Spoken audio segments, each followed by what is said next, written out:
You ever lie down, close your eyes, and instead of drifting into rest, it feels like you've just entered a different dimension. The room is quiet, but something deeper begins to stir. Your body wants rest, but your spirit becomes alert. That's not just restlessness, that's a sign. For those who are chosen, those marked with a divine purpose, sleep is never just sleep. It's an entry point into something far more complex. While the world sees nighttime as an escape, the chosen ones experience it as a gateway, a portal, and many don't even realize it. The moment your head touches the pillow, you begin to feel it. A strange stirring, a kind of tension that doesn't come from stress or overthinking. It's like your soul is trying to whisper something while the rest of the world is silent. The stillness of the night doesn't bring peace. It amplifies everything inside. Emotions, memories, thoughts, they rise but not in a chaotic way. It feels directed, almost as if something or someone is trying to reach you. You toss and turn, trying to get comfortable, but deep down, you know the discomfort isn't physical, it's spiritual. Something is pulling you into awareness, a call you can't ignore. And this is where many chosen ones start to feel different, because they are. The night for them isn't just for dreams. It becomes a spiritual classroom, a battleground, and a place of revelation. But before any of that begins, they face something that confuses even the most spiritually aware. Insomnia, with no clear cause. You're tired, completely. Your day was long, your body begs for sleep. But as soon as you lay still, your mind ignites. Not with anxious thoughts or worries, but with energy. Your body is ready to rest, but your spirit says, not yet. It's frustrating at first. You count the hours left before you have to wake up. You try everything. Silence, sound, breathing, no screens, no distractions. But none of it works, because the cause is not external, it's internal. You are being stirred awake, not by your own thoughts, but by a spiritual signal. This is the type of insomnia most people don't talk about, because it's not just the inability to sleep, it's the undeniable feeling that something is happening in the unseen. Something is waiting, and sometimes it's not an enemy that's keeping you awake. Sometimes it's God, a divine nudge, a call to connect when everything else is still. These moments can be invitations to pray, to listen, or to simply be present with your spirit. They might be warnings or they might be preparations. But either way, they are never random. Other times, this insomnia comes from the opposite source. A spiritual attack designed to wear you down slowly. Not with dramatic fear, but with exhaustion. Because a tired chosen one is a distracted chosen one. Your purpose becomes harder to hear when your mind is foggy and your heart is weak. The enemy doesn't always show up with noise. Sometimes he just shows up by stealing your rest. If your insomnia comes with pressure in your chest, intrusive thoughts, or a sudden wave of heaviness, you're not just dealing with poor sleep, you're under spiritual interference. And it's time to discern what's really happening in the silence.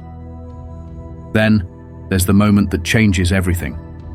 The night you realize you're waking up at the exact same time, again and again.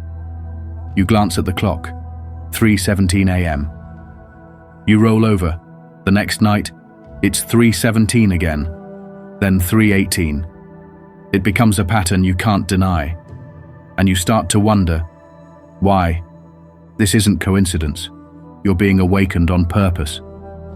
That time, often between 3 and 4 in the morning, is a highly active window in the spiritual realm. The veil between worlds thins. Divine messages, angelic encounters, or spiritual interference become more intense. God may be trying to reveal something that can't be spoken during the noise of the day. And if you're chosen, your spirit will wake up even when your body is tired. Sometimes you wake up with a name on your heart. Sometimes with an overwhelming feeling that you need to pray, even if you don't know what for. Other times there's no clarity, just a sense of urgency, as if your spirit knows something your mind hasn't caught up with yet. And if you ignore these moments, they don't always go away. In fact, they may become stronger. But here's the key. When you start responding, everything shifts. If you wake up and pray, even for a few minutes, you align with whatever is calling you. If it's from God, peace will follow. Clarity will grow. If it's from darkness, your resistance will break its power. You'll begin to see those wake-up calls not as interruptions, but as divine appointments. These aren't just strange sleep patterns. They're invitations to deeper spiritual awareness. Your spirit is not restless for no reason. If the night has become intense, it's because your soul is active. It's receiving, it's sensing, it's fighting, and it's time you stopped brushing it off as coincidence. There's a reason the chosen ones don't sleep like the rest. Their journey never pauses, not even in the dark. There are dreams you forget within seconds of waking up. They vanish like mist, leaving behind no trace. But then, there are other dreams, the ones that stay, the ones that cling to you like smoke, long after the sun rises. You remember the colors, the voices, the exact emotion you felt. Sometimes it's fear, sometimes awe. Sometimes it's a sense that what you just saw wasn't a dream at all, but a message, a warning, a vision. And if you're one of the chosen ones, this is your reality more often than you'd expect. The dreams of the chosen are never just random. They carry weight, meaning, spiritual layers that don't fade with the morning light. You may see the same face over and over, a place you've never been, but it feels familiar. You may be shown events that don't make sense until they start unfolding in your real life. These aren't just fragments of your imagination. They are communications. Not all dreams are equal, and not all of them come from light. That's why discernment is so critical. There are dreams sent to alert you, to prepare you for something ahead. You might dream of a confrontation and days later face conflict. You might dream of someone you haven't seen in years, and suddenly they reappear with some role in your current path.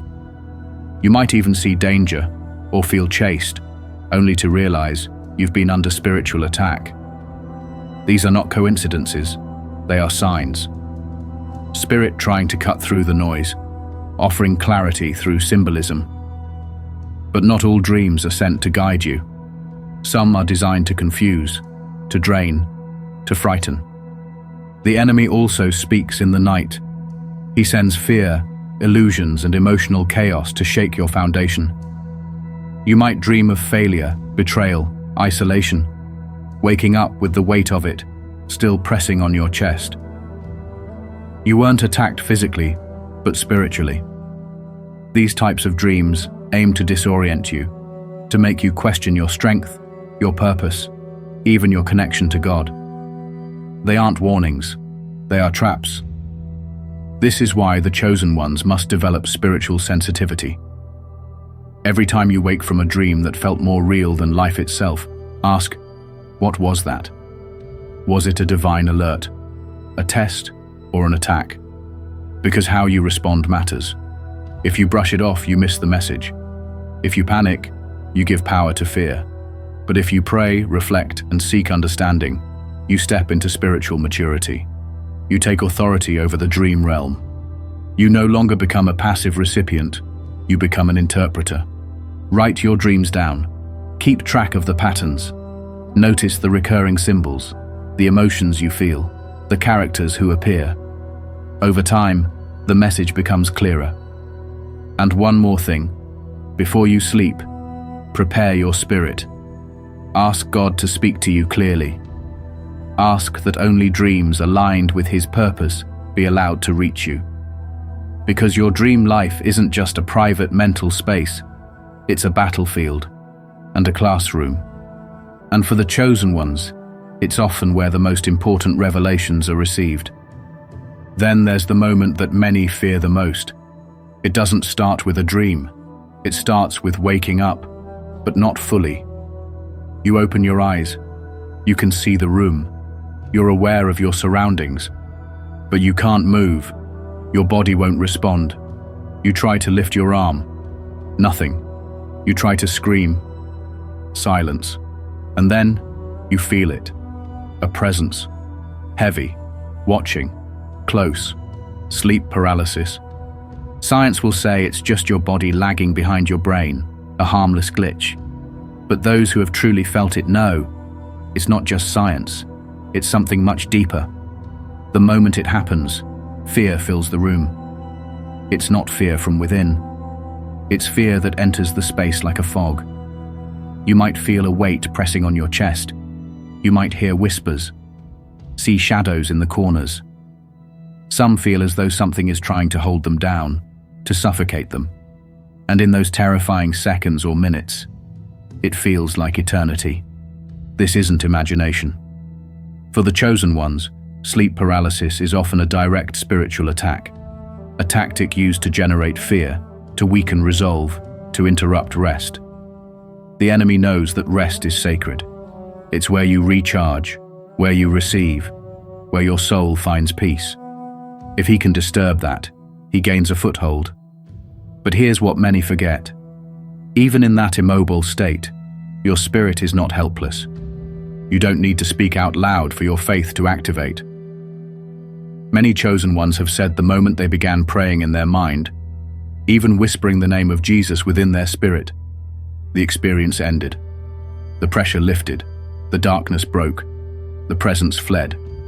Because spiritual attacks may overpower the body temporarily, but they cannot override true faith. This is why protection before sleep matters. Going to bed with fear, bitterness, or distraction creates cracks in your spiritual armor. But when you declare peace, pray with intention, and invite divine presence into your room, you establish authority over the night. You shift the atmosphere. You make your space unwelcoming to anything unholy, and that matters more than you know. If sleep paralysis has followed you throughout your life, especially during key moments of spiritual growth or transition, that's no coincidence. The enemy often strikes hardest when you're on the verge of breakthrough. But fear cannot be allowed to dominate. You are not given a spirit of fear, but of power, love, and sound mind. No dark force has the authority to oppress those protected by divine light. And if you've gone through this, understand, it's not just a terrifying experience. It's a wake-up call to take spiritual warfare seriously. But not all attacks come in obvious ways. Sometimes they arrive subtly, quietly, in the form of a presence you can't explain, a chill in the room when everything is closed, a shift in the atmosphere that makes the hair on your neck rise. You're lying in bed, not afraid, but not at peace either. Because something doesn't feel right. You feel watched. You glance around the room. Nothing. But the sense is strong. Too strong to ignore. And for many chosen ones, this isn't unfamiliar. That heightened awareness of the spiritual realm becomes even more active at night. When everything is quiet, your perception sharpens. You sense things others miss. And while not every spiritual presence is harmful, some are there with intent, to observe, to influence, or to disrupt. Sometimes it's just energetic residue, spiritual clutter left from past emotions, people, or events. But other times it's more, a presence that doesn't belong, that seeks to linger. And that's when spiritual protection becomes not just helpful, but necessary. You don't fight fear with more fear. You fight it with light, with authority, with faith. If you consistently feel watched at night, especially paired with insomnia, disturbing dreams, or mood changes, it may be more than a feeling. Don't ignore it. Declare your space to be a sanctuary. Speak words of protection over your home. Remove objects that carry unknown or negative spiritual energy. Invite peace in, not just with words, but with lifestyle. What you listen to, What you consume, how you speak, how you think, all of it contributes to the spiritual atmosphere you sleep in. The chosen ones don't just live differently, they rest differently. Because the enemy doesn't stop working when the sun goes down, but neither does the divine. And when you create space for peace, when you guard your rest with faith, nothing can dwell in your room unless it was sent by the light. Night is not just a time to rest. For the chosen, it's a time to discern, to protect, and to align. Your sleep is sacred. Guard it like the treasure it is. You wake up in the morning, and instead of feeling rested, you feel like you've just come back from war. Your body aches, your mind is clouded, and there's a weight in your chest you can't explain. You slept, technically, but it didn't feel like rest. It felt like survival.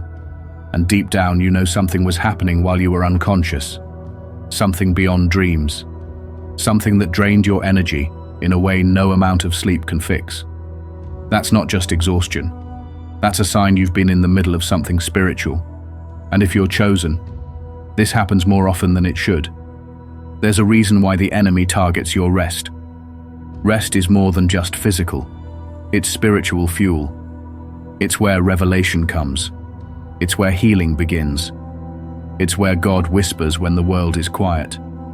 And when the chosen ones are sleeping, they're not inactive. They're often receiving instructions, visions, preparation. So of course, that's when darkness tries to interfere. Not through loud chaos, but through quiet disruption. Waking you every hour, filling your dreams with confusion, draining your strength in ways you can't quite name. You begin the day already behind, spiritually tired, mentally scattered, emotionally off. And it repeats, night after night. It's subtle, but intentional. This is spiritual warfare dressed as poor sleep. You might not see it right away, because there's no smoke, no shouting, no dramatic signs. But your spirit knows. You feel off, disconnected, like your internal compass is spinning. And that's exactly the tactic, to wear you down silently. Because a spiritually fatigued chosen one is easier to discourage, easier to distract, easier to control. If you're too tired to pray, too tired to discern, too tired to stand, you become vulnerable. That's the goal. Not to destroy you in one blow, but to wear you down over time. And many don't realize it's even happening. They think they're just tired, that it's stress, that maybe they need a better mattress or fewer distractions. But the truth is, when your soul is at war, your body feels it too. You might sleep 8 hours and wake up feeling like you never closed your eyes. That's not normal. That's not natural. That's spiritual interference. If you've felt like your nights have become more exhausting than your days, it's time to ask deeper questions. What's happening when I sleep? Why do I feel emotionally drained before I even begin my day? Why do I go to bed in peace, but wake up anxious or heavy? These aren't small red flags. These are signs that your rest is under attack, and it's time to fight back. Not with fear, not with panic, but with authority. You were never meant to live in survival mode. Sleep is a divine gift, restoration, alignment. And if the enemy has been creeping into those hours, it's because you haven't yet declared them sacred. Begin to pray before sleeping. Set the spiritual atmosphere of your room. Speak protection, declare your peace, and break any influence that has tried to gain access to your rest. Don't go to bed with open doors in your spirit. Close them with intention, with truth, with the authority you've been given. Your sleep isn't just rest, it's territory. And if you don't guard it, someone else will try to claim it. And then there are the dreams, the ones that don't just disturb your sleep, but disturb your spirit. You wake up in a cold sweat, heart racing, mind spinning, the images still burned behind your eyes. Sometimes they're violent, sometimes chaotic, sometimes they don't make sense, but they leave you shaken. You tell yourself it was just a nightmare, just your mind playing tricks. But something inside you says otherwise. Something about the dream felt too real, too intentional. And here's the truth. Sometimes, nightmares are not just dreams. They are spiritual attacks. Not every nightmare is a message.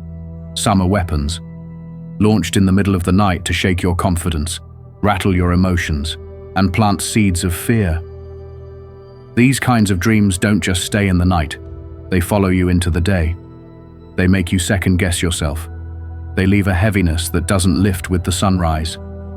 You feel exposed, unsafe, disoriented. This is spiritual warfare in its most subtle form.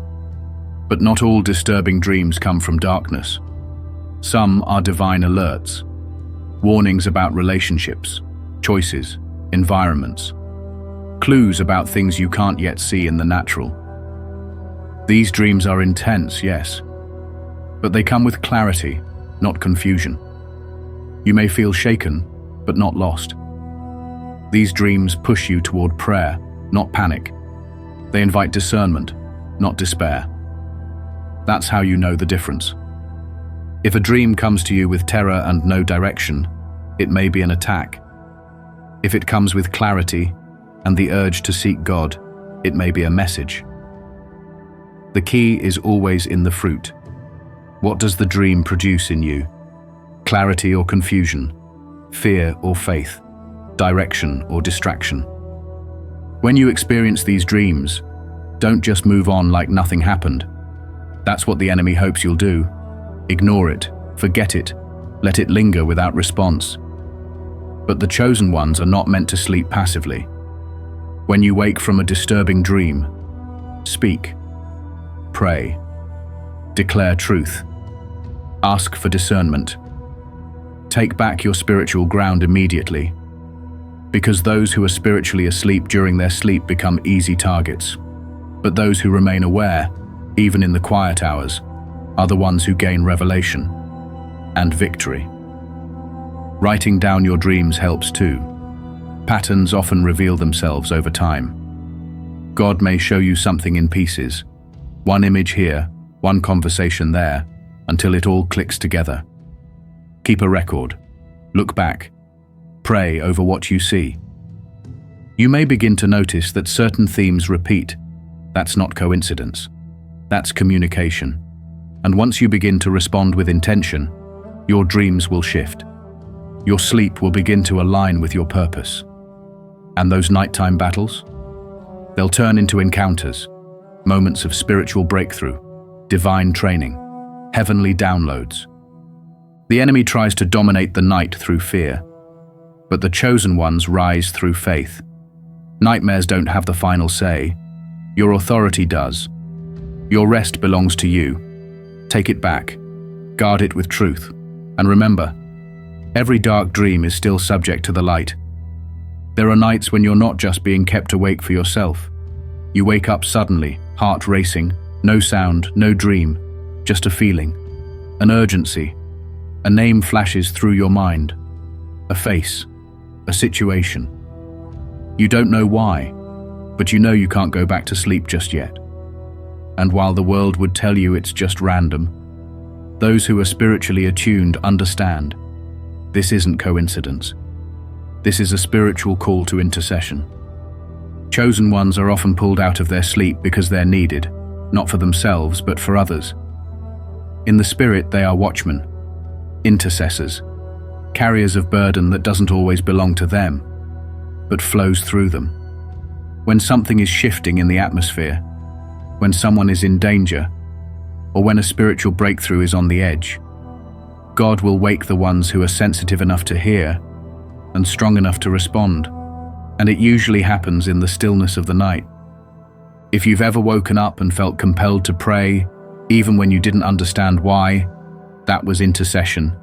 You weren't restless, you were being recruited, you were being asked to stand in the gap, to speak on behalf of someone who couldn't, to block something dark before it could land. These moments aren't dramatic. They're quiet, private, and incredibly powerful. They often come with no answers, no clarity, just a knowing that something needs to be said, declared, broken, or called into being. And the most interesting part? You may never know what was prevented. You may never find out what you were standing in the way of. But that doesn't mean it wasn't real. The Spirit doesn't always give you the full picture, but your obedience still has weight. Just because it's invisible doesn't mean it's insignificant. In fact, the most powerful spiritual acts happen in secret. When no one's watching. When you're alone in your room, half asleep, whispering prayers over names you barely remember. That's when heaven moves. Intercession isn't comfortable. It's not convenient. But that's the cost of being chosen. You're not just called for yourself. You're called for others. You may carry the weight of someone else's battle for a night, so they can wake up safe. You may feel the tug to pray for a nation, a family member, a stranger. And even if you don't see the result, something always shifts. That's the authority the chosen ones walk in, even in their sleep. And when you start saying yes to those midnight calls, something inside you changes. You begin to notice that the more you respond, the more clarity you receive, the more peace you feel. You start to see patterns. The spiritual fog lifts. You're no longer confused about why you keep waking up. You start expecting it, welcoming it, because you know this is what it means to walk with God at all hours, not just when it's convenient, but when it's crucial. But none of this happens if your environment is open to interference. If your room, your bed, your mind are cluttered with distraction, chaos, and spiritual noise, even the most sensitive spirit will struggle to hear clearly. That's why creating a spiritually fortified space is more than just a routine. It's protection. It's preparation. It's making your rest sacred again. Your bedroom shouldn't just be a place to crash. It should be a place of refuge, a sanctuary, a stronghold. And if you're chosen, you can't afford to leave that space spiritually unguarded. You wouldn't leave your front door wide open in the middle of the night. So why leave the spiritual doors unsealed? Start with your atmosphere. What enters your room enters your spirit. That means music, conversations, media. It all leaves a residue. If you're filling your space with fear-based content, violence, negativity, or even spiritual neutrality, you're leaving cracks in your wall. Darkness doesn't need permission when there's already an open door. You have to set the tone, not with superstition, but with authority. Speak over your space. Declare that nothing unholy can remain. Invite the presence of God into your room, out loud, make it known. This is a place of peace, a place of truth, a place of protection. And then follow that up with action. Cleanse your environment. Remove anything that carries weight or discomfort. Objects, gifts, symbols that carry energy from the past or from unknown sources. If it disrupts your peace, it doesn't belong in your space. Worship before sleep helps reset your energy. It shifts your focus. Even a few moments of stillness, surrendering your thoughts, releasing the stress of the day, inviting clarity, can be enough to seal your rest in divine presence. You don't need an hour of ritual. You need sincerity. You need intention.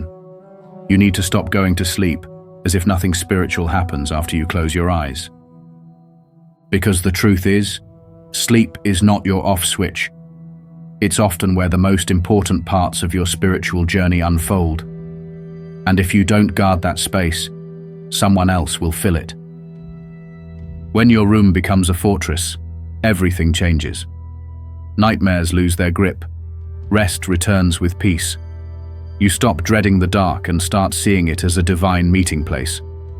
You stop waking up anxious and start waking up refreshed, renewed, realigned. Because that's what spiritual sleep should feel like. Not chaos, not fear, but restoration. If your nights have felt like a war zone, it's time to reclaim your territory.